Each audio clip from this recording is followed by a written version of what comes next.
are here to say enough is enough. Women's reproductive rights under attack as U.S. lawmakers pass tough anti-abortion legislation.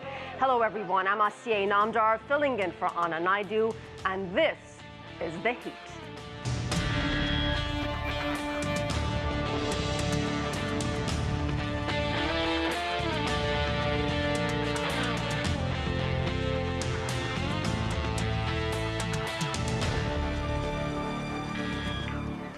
And before we begin our program, I just want to quickly mention The Heat is launching a new podcast this week.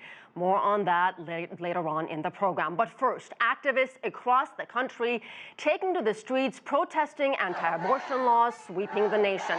The most extreme in Alabama, where abortions are now illegal in virtually all cases, including rape and incest. Doctors performing abortions could face up to 99 years behind bars.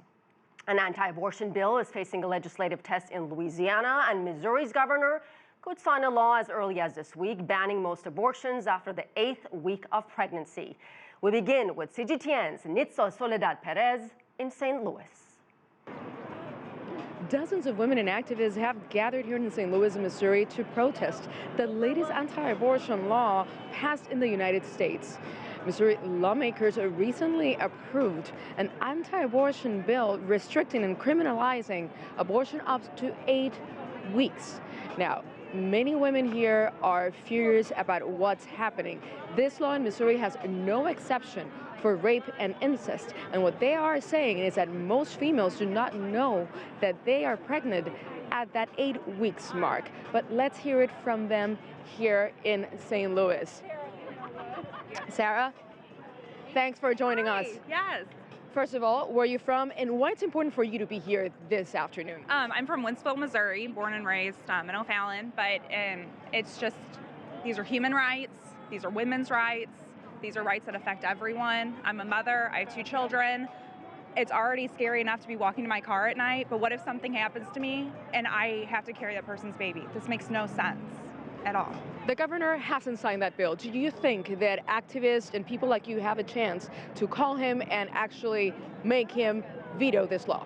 I'm hoping so. I'm hoping if he has a righteous heart that he will listen to our cries and our yells and our screams, and if he's not listening now, he'll be paying attention come November. Thank you, Sarah. You're welcome. Conservative voices say that they want to preserve life at every stage of a female's pregnancy. We spoke earlier to a member of the Coalition for Life in St. Louis. Rape is one of those instances where it's a traumatic experience, and so is abortion. And so why would we have one violent act followed by another violent act? Abortion is a violent moment for the child who's going to be sucked out of the abortion, sucked out of the mother's womb. This is a terrible experience for them. And so abortion doesn't take the rape away. It doesn't take that away.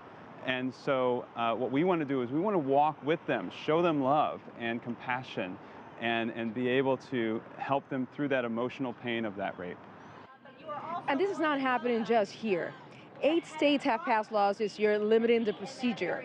Alabama has the harshest one, a nearly complete ban on abortion, limiting the procedure at 6 weeks.